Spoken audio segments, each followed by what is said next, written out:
You walk into your week with a list. Things you said yes to. A meeting you did not need to attend. A favor you did not have time to give. A project that has nothing to do with where you are trying to go. A social obligation you agreed to before you thought about what it would actually cost you. And somewhere underneath all of that, somewhere buried under everything you said yes to, is the thing you actually needed to do. The thing that would have moved you. The thing that would have compounded. The thing that is still sitting there, untouched, at the end of another week that somehow disappeared. This is not a time management problem. This is not a discipline problem. This is a boundary architecture problem. And today, we're going to build the framework that the top 1% uses to protect the most non-renewable resource they have. Not money, not talent, not even network. Time. Because here is what nobody tells you when you are building something real. Your calendar is not a neutral document. It is a battlefield. And every person in your life, every request, every opportunity, every well-meaning ask is competing for the same finite territory. The people who win that battlefield are not the people who work harder. They are the people who learned to say no with precision, with confidence, and without apology. Today, we're going to learn exactly how they do it. Let us start with the number that should change how you think about every single decision you make with your time. Economists call it opportunity cost. Most people think opportunity cost means what I gave up to do this.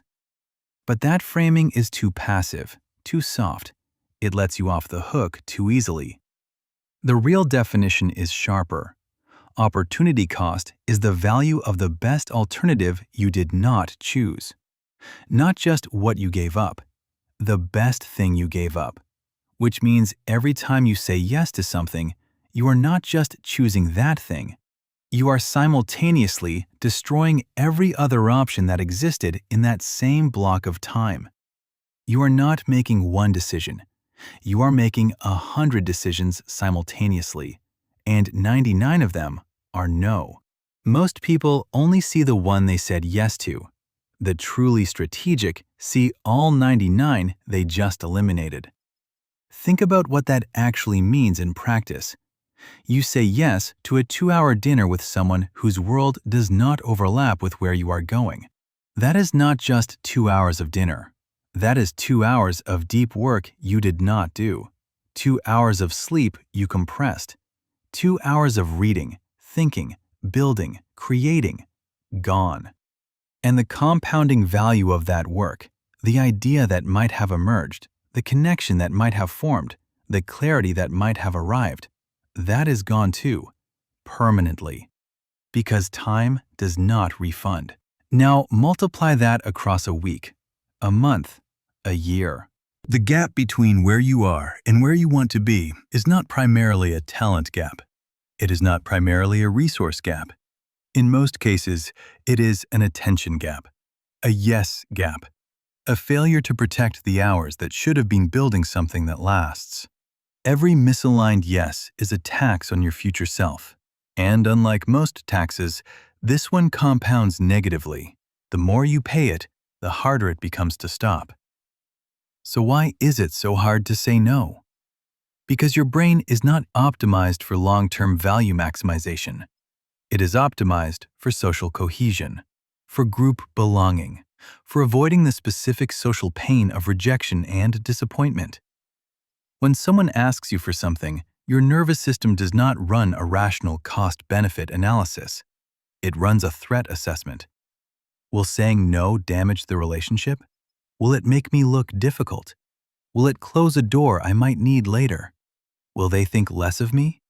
And because the social pain of disappointing someone is immediate, concrete, and visceral, while the cost of saying yes is distributed, deferred, and abstract, your brain almost always votes for yes in the short term, regardless of what it costs you in the long term.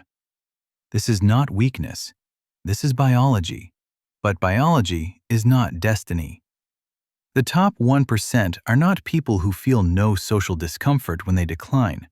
They are people who have built a cognitive architecture that overrides the short-term pain reflex with a long-term value calculation. They have internalized a standard, a filter, a set of criteria so clear and so practiced that the decision happens almost automatically. We are going to build that filter right now. The filter operates on 3 questions, and you run them in sequence, in exactly this order. The first question: does this align with my highest leverage priority right now? Not your general goals, not your broad ambitions, your highest leverage priority right now.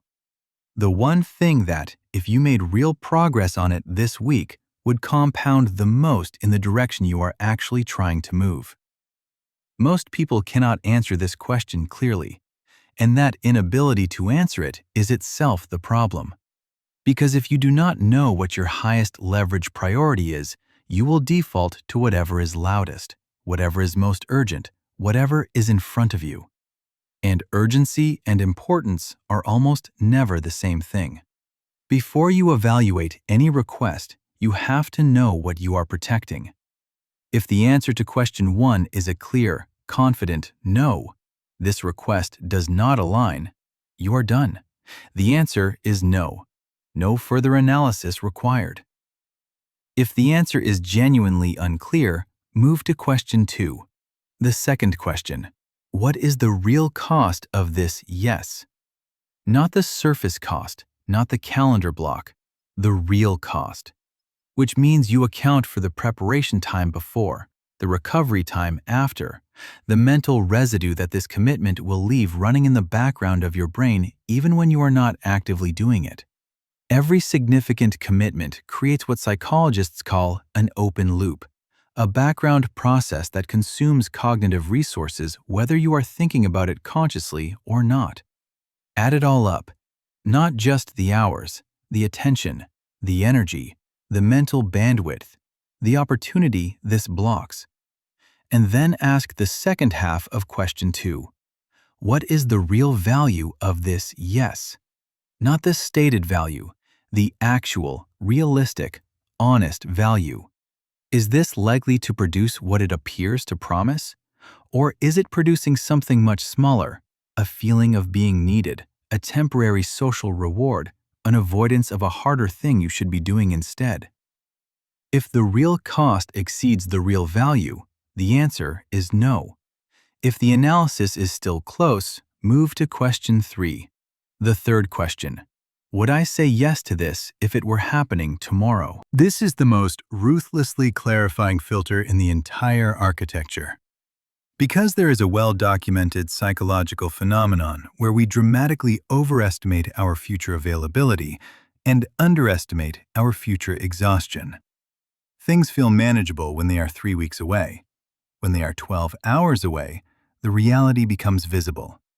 So collapse the time horizon. If someone called you right now and said, "This is happening tomorrow morning," how does your body respond? Is there a quiet yes? Or is there a contraction, a resistance, a feeling of, "I wish I had never agreed to this"? That physical response is information. It is your nervous system processing the real cost faster than your rational mind is willing to admit. If the answer to question 3 is anything other than a genuine yes, if there is a but, a hesitation, a silent wish that something would cancel it, the answer is no. Now comes the part that most frameworks skip entirely. Knowing when to say no is only half the architecture. The other half is how to say it. Because a no delivered badly can cost you more than a yes would have. Relationships matter. Reputation matters. The way you decline is a signal about who you are, how you operate, and whether people will continue to bring you real opportunities in the future. The elite no has 4 components. The first component is speed.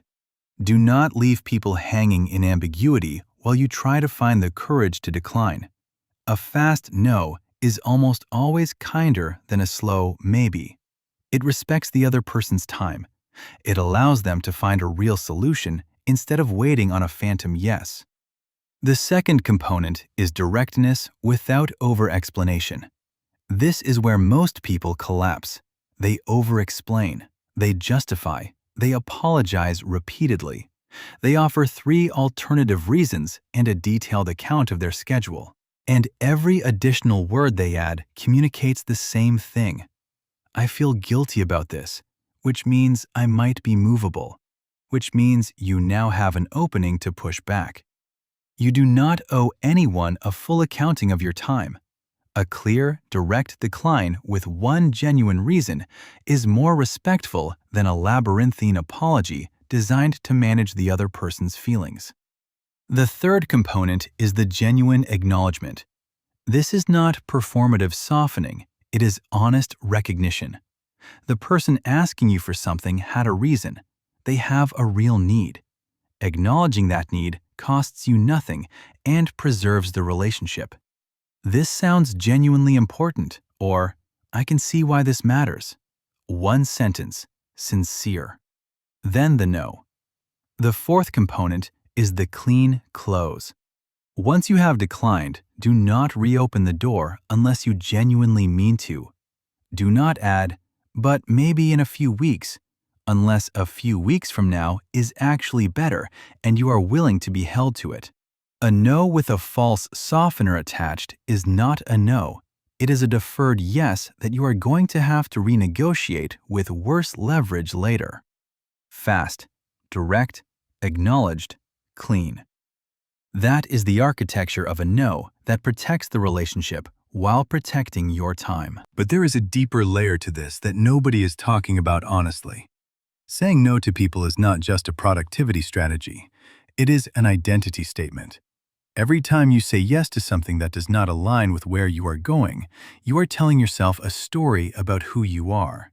You are the person who shows up when asked. You are the person who does not let people down. You are the person who can handle one more thing.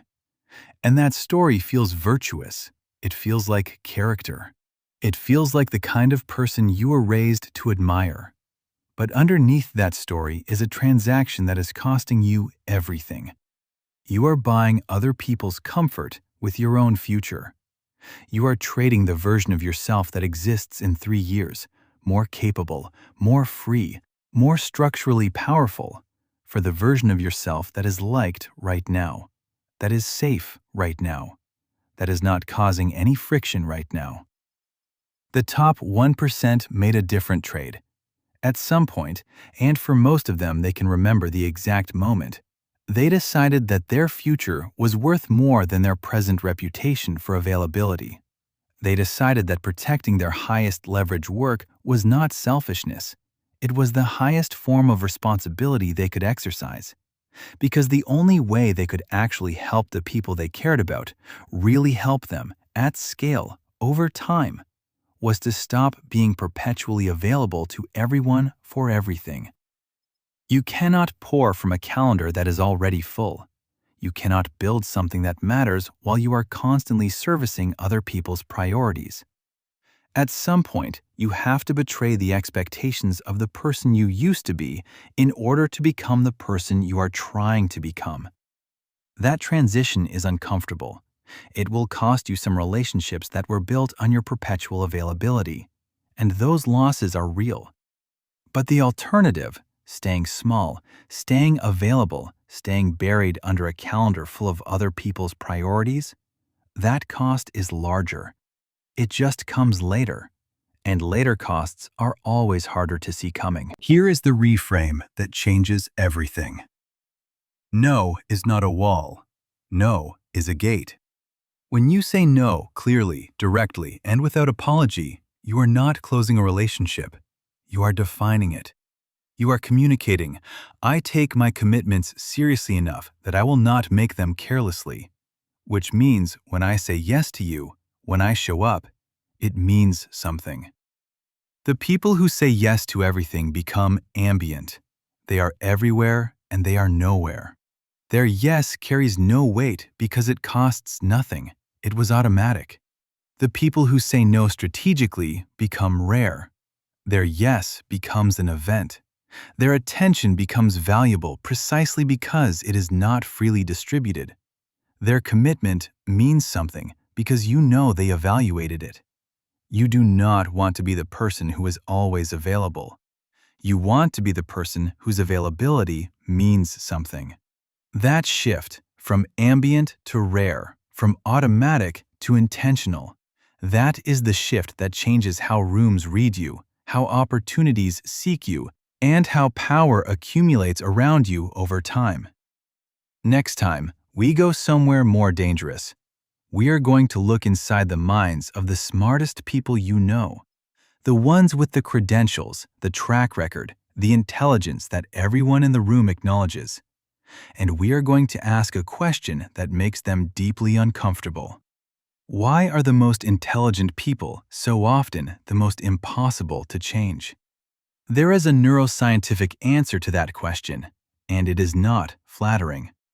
The same cognitive architecture that makes someone brilliant at solving complex problems makes them catastrophically bad at updating their own beliefs when the evidence shifts. We are going to look at why being wrong feels physically threatening to a high-intelligence brain. We are going to examine what cognitive flexibility actually is, why it is vanishingly rare, and why the ability to say, "I was wrong," genuinely, without defensiveness, is not a sign of weakness. It is the highest order intelligence that exists. That is next.